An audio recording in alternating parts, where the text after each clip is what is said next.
소비에트의 승리 1933년 4월 11일 1918년 7월 러시아의 볼셰비키는 막다른 골목에 몰려 독일 세력과 연합국 세력 모두에게 포위되고 있었다. 독일은 남쪽 우크라이나에서 위협하고 또 전에 전쟁포로였던 많은 체코슬로바키아인이 연합국의 지휘 아래 모스크바로 진격해 왔다. 프랑스 쪽의 서부 전선에서는 여전히 전쟁이 계속되고 있었지만 볼셰비키를 타도하는 것 역시 쌍방 모두에게 더할 수 없이 중요한 것이었다.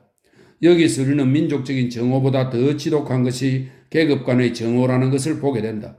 열강은 공식적으로 러시아에게 선전 포고는 하지 않았지만 그들로서는 소비에트를 괴롭히는 여러 가지 방법이 있었다. 특히 반혁명 지도자를 선동하여 자금과 무기를 대주고 대항하게 했다. 몇 사람의 러시아 제국의 옛 장군들은 이제 소비에트를 향해 포문을 열었다. 차르와 그의 가족들은 우랄 산맥에서 가까운 동러시아의 죄수로 잡혀 그 지역 소비에트의 감시를 받고 있었다. 체코 군대가 이 지방에 진격해오자 지역 소비에트는 위험을 느끼고 혹시 차르가 구출되어 반혁명의 중심이 되지 않을까 우려해서 독단적으로 차르와 그 가족들을 처형해버렸다. 레닌은 차르의 처형은 외교 정책상의 이유를 들어 또 그 가족의 처형에는 인도적인 견지에서 반대하고 있었으나 이미 엎질러진 물이었다. 아마 이 사건이 연합국 정부를 놀라게 하고 그들을 더욱더 공격적으로 만들었는지도 모른다. 8월에 접어들자 두 가지 커다란 사건으로 정세는 더욱 악화되었다. 그 하나는 레닌 암살 미수 사건이고 또 하나는 연합국이 북러시아 아리앙게리스크에 상륙한 것이었다. 모스크바는 그 세계 술렁이고 소비에트의 운명은 끝장나는 것 같이 생각되었다. 모스크바는 독일군, 체코군, 반혁명군 등 적들에 의해 포위되어 있었고 소비에트 통치하에 있는 것은 겨우 몇 개 지역에 불과했다. 연합국의 상륙은 운명의 종말을 의미했다. 볼셰비키는 군대다운 군대를 가지고 있지 않았다. 그것은 독일과 강화조약을 체결한 지 겨우 5개월 후의 일이고 예전 군대는 이미 흔적조차 없어져 버렸다. 부르주아는 공공연히 소비에트의 몰락을 장담하며 환호하고 있었다. 탄생한 지 9개월 만에 소비에트 공화국은 절망과 공포에 빠지게 되었다. 그들은 어차피 죽어야 할 바엔 투쟁 속에서 죽기로 결의하고 1세기 전에 젊은 프랑스 공화국이 그랬듯이 배수진을 치고 적에게 대항했다. 전국에 계엄령이 선포되고 9월 초 소비에트 중앙위원회는 적색 테러를 선언했다. 모든 배신자에겐 죽음을, 외국 침략자에게는 가차없는 투쟁을 하자고 외친 것이다. 그들은 내부의 적과 외부의 적에 대해 동시에 죽느냐 사느냐 하는 싸움을 계속했다. 그야말로 소비에트는 전 세계와 반대 세력을 상대로 싸웠다. 이른바 전시공산주의의 한 시기가 시작되고 나라 전체가 적에게 포위된 일종의 병령이 되어버렸다. 적군, 소비에트의 정규군을 말합니다. 적군을 창건하기 위해 온갖 노력이 기울여지고 트로츠키가 그 임무를 맡았다. 1918년의 9월과 10월은 마침 서부전선에서 독일의 군사기구가 해체되려 하고 휴전 교섭이 진행되고 있기도 했다. 미국 대통령 윌슨은 연합국의 전쟁 목적을 구체화시킨 그 14개 조항을 제시했다. 기억해야 할 것은 이 조항 중의 한 조항이 러시아의 전 영토로부터 군대는 철수해야 하며 러시아는 열국의 원조화의 발전을 위해 완전한 기회가 주어져야 한다는 항목이었다는 점이다. 그러나 볼셰비키 정부는 윌슨 대통령에게 서한을 보내어 그의 14개 조항을 신랄하게 비판했다. 이 서항의 한 절에서 그들은 다음과 같이 말했다. 귀하는 폴란드, 세르비아, 벨기에의 독립과 오스트리아, 헝가리 인민의 자유를 요청했다. 그러나 우리는 귀하의 요청 속에 아일랜드, 이집트, 인도 내지는 필리핀 제도의 자유에 대해서는 전혀 언급되어 있지 않은 것을 이상하게 생각하는 바이다. 1918년 11월 11일 휴전 조약이 서명되자 연합국과 독일 측 사이에는 평화가 수립되었다. 그러나 러시아에서는 1919년과 1920년에 걸쳐 내전이 계속해서 휘몰아쳤다. 소비에트는 사방에 흩어지는 적에 대해 고군분투했다. 적군은 어떤 때는 한 개의 전선에서 한꺼번에 교전했다. 영국, 미국, 프랑스, 일본, 이탈리아, 세르비아, 체코슬로바키아, 루마니아, 발트의 여러 나라, 폴란드, 그리고 한 무리의 러시아 반혁명 장군들이 모두 소비에트의 총칼을 들이대어 전투는 동부 시베리아로부터 발트와 크리미아 방면에까지 걸쳐 벌어졌다. 소비에트의 생명은 몇 번인가 끊어지려 했고 모스크바마저 위협을 당했으며 페트로그라드는 연합국에게 함락될 뻔했다. 그러나 소비에트는 모든 위기를 극복하고 승리를 거듭하면서 자신을 얻고 그 힘을 정대해 갔다. 반혁명 지도자 중의 한 사람인 콜차크 제독은 러시아의 원수라고 자칭했는데 연합국은 그에게 적지 않은 원조를 했다. 미군을 이끌고 콜차크를 도운 그리버스 장군은 시베리아에서의 그의 광태를 다음과 같이 보고하였다. 무슨 살인이 벌어졌다. 그러나 이것은 세계가 믿고 있는 것처럼 볼셰비키가 저지른 것은 아니다. 볼셰비키가 한 사람을 죽일 때마다 반볼셰비키는 100명을 죽였다 해도 과언이 아니다. 러시아는 1910년 1년 동안 연합국에 의해 봉쇄당해 외국으로부터 물건을 살 수도 또 팔 수도 없었다. 그러나 소비에트 정부는 이렇게 가중되는 모든 순환을 잘 견뎌내었고 강대한 적 앞에서 드디어는 개가를 올렸다. 만약 연합국이 단결하여 볼셰비키 타도를 위해 한마음으로 매진했더라면 그들은 쉽게 승리했을 것이다. 독일에 승리한 그 방대한 군대를 조종했다면 말이다. 그러나 소비에트에 대해서만은 문제가 달랐다. 각국의 노동자들은 러시아를 동정했고 또 오랜 전쟁에 지쳐있는 그들에게 또다시 대외 전쟁을 요구하는 것은 어려운 일이었다. 그래서 연합국 정부는 소비에트에 대해 공공연히 선전포고를 했다면 국내에서 분규가 생길 판이었다. 사실 유럽은 바야흐로 혁명의 위기에 직면하고 있는 것 같았다. 또한 연합국 사이에도 서로의 대립이 심해 평화를 되찾은 순간 그들은 서로 다투고 싸움을 시작했다. 이런 사정이 뒤얽혀 볼셰비키를 타도할 단호한 조치를 쉽게 취할 수 없었다. 가능한 한 그들은 남이 싸우게 하면서 뒤에서 자금과 무기를 대주고 전문적으로 지도만 해서 간접적으로 목적을 달성하려고 했다. 그들은 소비에트가 오래 지탱될 수 없을 것이라고 믿었다. 소비에트는 이 기회를 자신의 힘을 기를 시간으로 충분히 이용했다. 그러나 그들의 승리는 외부적 조건뿐만 아니라 러시아 인민의 자신과 정의감, 희생정신, 굽히지 않는 결의 덕택이었다. 게으르고 무지하다는 평을 받던 국민들이 또 사실이 그러했던 국민들이 이렇게 변한 것이다. 자유는 습관이다. 그래서 오랫동안 박탈당한 채로 있으면 우리는 그것을 잊기가 쉽다. 이런 무지한 러시아의 농민과 노동자는 자유의 신성함을 실제로 경험할 기회를 가지지 못했던 것이다. 그러나 그 고난의 나날에 러시아를 지도한 정신은 이 빈약한 인간적 소재를 강력하고 조직된 민족으로 만들어 자신의 사명에 대한 신념을 각성시키고 자신을 갖게 하는 것이었다. 콜차크와 같은 사람들이 패배한 것은 볼셰비키 지도자의 재능과 결단뿐만 아니라 러시아 농민이 그들의 재등장을 거부했기 때문이다.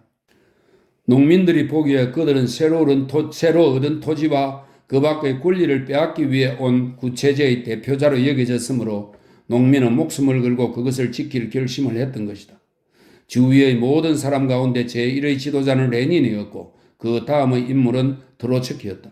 트로츠키는 문장가인 동시에 웅변가이며 이전에 군사상의 경험이 없었는데도 내전과 봉쇄 시기에 군대를 창설한 사람이다. 트로츠키는 격렬하고 과감하여 자주 생명의 위험을 무릅쓴 투쟁을 겪어냈다. 만일 누군가 용기가 없거나 훈련이 부족한 태도를 보일 때면 그는 조금도 용서하지 않았다. 내전이 아슬아슬한 고비에 접어들었을 때 그는 다음과 같은 명령을 내렸다. 어떤 부대든지 명령 없이 퇴각했을 때에는 제일 먼저 그 부대의 정치위원을 총살하고 그 다음에 지휘관을 총살할 것이므로 주의하라. 용감하고 대담한 병사를 뽑아 새로 그 임무를 맡길 것이다. 비급자, 급쟁이, 배신자는 모두 총탄 세례를 받을 각오를 하라. 이것을 전체 적군 앞에서 엄숙히 약속한다. 이 적군은 볼셰비키 군을 말하죠. 그리고 그는 이 약속을 지켰다. 1919년 10월 트로츠키가 보고한 또 하나의 명령은 볼셰비키가 항상 인민과 자본과 정부를 구별하여 일방적인 민족적 태도를 취하지 않았음을 보여주는 것이다. 우리가 영국의 앞잡이인 제정 러시아의 장군 유데니치와 격렬하게 전투를 벌이고 있는 이 순간에도 여러분은 두 개의 제국이 존재한다는 것을 절대로 잊지 말기를 바란다. 이윤과 폭력과 뇌물과 피해 굶주린 영국과 더불어 노동과 정신력과 국제적 연대의 고매한 이상을 가진 영국이 존재한다. 우리들과 싸우고 있는 것은 야비하고 거짓말쟁이이며 그리고 정권 투기꾼인 영국이다. 땀 흘리는 영국과 그 인민은 우리 편인 것이다. 페트로그라드가 유대니치의 수중에 들어가기 직전까지 이르렀을 때 국방위원회의 방위 지침 가운데는 적군이 얼마나 사력을 다해 싸웠는가를 시사해 주는 것이 있다. 페트로그라드를 마지막 한 방울의 피를 바쳐서라도 지켜낼 것, 한치도 양보하지 말 것, 전투를 시가지로 유도할 것이라는 내용이 그것이다. 러시아의 대작가 막심 고리키는 언젠가 레닌이 트로츠키를 칭찬한 말을 이렇게 전하고 있다. 1년 이내에 모범이 될 만큼 거의 완벽한 군대를 창설하고 게다가 군사 전문가들의 존경을 한몸에 받을 만한 재능을 지닌 사나이가 따로 있다면 말해보라. 우리에게는 이러한 사람이 있는 것이다. 우리들은 모든 것을 소유하고 있다. 더구나 기적은 잇따라 일어나고 있다. 이처럼 적군의 세력은 급격히 불어났다. 1917년 12월 볼셰비키의 정권 획득 후 그 병력은 43만 5천 명이었다. 그러나 대독 강화 이후는 그 중의 대부분이 없어졌던 까닭에 군대는 새로 조직하지 않을 수 없었으리라 짐작된다. 그럼에도 불구하고 놀라운 것은 1919년 중반 무렵까지에는 150만 명이 되었고 그 1년 후에는 총병력이 무려 530만 명에 이르렀다. 1919년 말까지는 소비에트가 내전에서 적에 대해 결정적인 우위를 차지했으나 그 뒤에도 1년 동안은 전쟁이 계속되어 여러 번 위기에 봉착했다. 1920년에는 폴란드의 신생국가가 러시아와 분쟁을 일으켜 전쟁이 터졌다. 이들 모든 전쟁은 사실상 1920년 말까지는 종결되어 마침내 러시아는 힘겹게 평화를 되찾았다. 그러는 동안에 국내는 전쟁과 봉쇄와 전염병과 기근에 의해 비참한 상태에 빠져 있었다. 게다가 생산은 극도로 저하됐다. 적의 군대가 끊임없이 몰려드는 동안 농민은 토지를 경작할 수 없었고 노동자는 공장을 돌릴 수 없었기 때문이었다. 전시 공산주의는 이럭저럭 지탱되었지만 모두들 지독한 굶주림을 참아야만 했다. 농민들은 생산에 그다지 열을 올리지 않았다. 전시 공산주의 하에서는 그들이 생산한 잉여 농산물을 국가가 남김없이 거두어갔으므로 농민들로서는 죽도록 고생을 해가며 생산할 필요가 없었던 것이었다. 페트로그라드 부근의 크론슈타트에서는 해병의 반란이 그리고 페트로그라드 자체 내에서는 동맹 파업이 빈발했다. 원칙을 현실에 알맞게 적응하는 데 명수였던 레닌은 즉시 대책을 강구했다. 그는 전시 공산주의를 폐지하고 신경제정책, 네프라고 일컫는 새로운 정책을 수립했다. 이것은 농민에게 생산에서 얻은 수확물의 판매에 전보다 대폭적인 자유를 부여하여 일종의 상거래를 인정하는 것이었다. 그것은 엄격한 의미에서는 공산주의 원칙에 어긋나는 것이었다. 그러나 레닌은 당시의 임시조치로 그것을 승인했다. 확실히 인민은 활기에 넘치기 시작했다. 그러나 러시아는 또다시 무서운 시련에 봉착했다. 큰 가뭄이 동남 러시아의 남동부 지역을 휩쓴 것이었다. 굶주림으로 해서 몇백 몇천만 명이 죽어갔다. 이 가공스러운 현실은 전쟁과 내전, 봉쇄, 경제적 파탄으로 채 뿌리를 내리지 못한 소비에트 정부를 송두리째 뒤엎을 가능성마저 있었다. 그러나 과거의 모든 고난을 슬기롭게 극복했던 정부는 이번에도 그것을 뚫고 나갔다. 이 같은 기근을 구제하기 위한 원조방법을 논의하기 위해 유럽 여러 나라는 회의를 개최했다. 그러나 그들은 소비에트가 과거의 차르 정부가 진 부채를 갚겠다는 약속을 하지 않는 한 원조를 않겠다고 선언했다. 채권자는 인도주의자보다 강했다. 그리고 죽어가는 어린이를 아는 러시아 어머니들의 절규를 무시했다.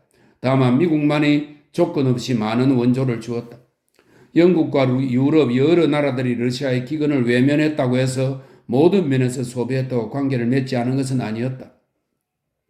1921년에 영소 통상조약이 서명되고 그 밖의 나라들도 이해를 본받아 소비에트와 통상조약을 맺었다. 1919년의 또 하나 중요한 사건은 공산당이 모스크바에서 제3인터내셔널을 결성한 것이다. 나는 전의 편지에서 칼 마르크스가 창립한 제1인터내셔널과 1914년 전쟁의 시작과 함께 깨지게 된 제2인터내셔널에 대해 이야기했었다. 볼셰비키는 노동계급이 제2인터내셔널을 결성했던 노동자 및 사회주의 정당에 배신을 당했다고 생각했다. 따라서 자본주의와 제국주의 그리고 중도 정책을 추구한 기회주의적 사회주의자에 도전하기 위해 명확하고 혁명적인 세계관 아래 제3인터내셔널을 결성하려고 했다. 이 인터내셔널은 흔히 코민테른, 커뮤니스트 인터내셔널, 코민테른이라고도 불리는데 많은 나라들에게 혁명을 크게 선전했다. 이 명칭이 시사하고 있듯이 그것은 많은 나라의 많은 공산당에 의해 뽑히는 국제조직이지만 러시아는 공산주의자가 승리한 유일한 나라로서 당연히 코민테른을 지배하고 있었다. 코민테른은 동일한 인물이 코민테른 및 소비에트 양쪽의 지위를 차지하고 있지만 물론 소비에트 정부와는 그 성격이 다르다. 코민테른은 스스로 혁명적 공산주의를 펴는 조직체로 자처하는 단체인 만큼 제국주의 열강은 이를 몹시 싫어하며 자국의 코민테른의 활동을 끊임없이 억압하고 있었다. 제2인터내셔널, 즉 노동자 및 사회주의자 인터내셔널은 전후 서유럽에서 부활했다.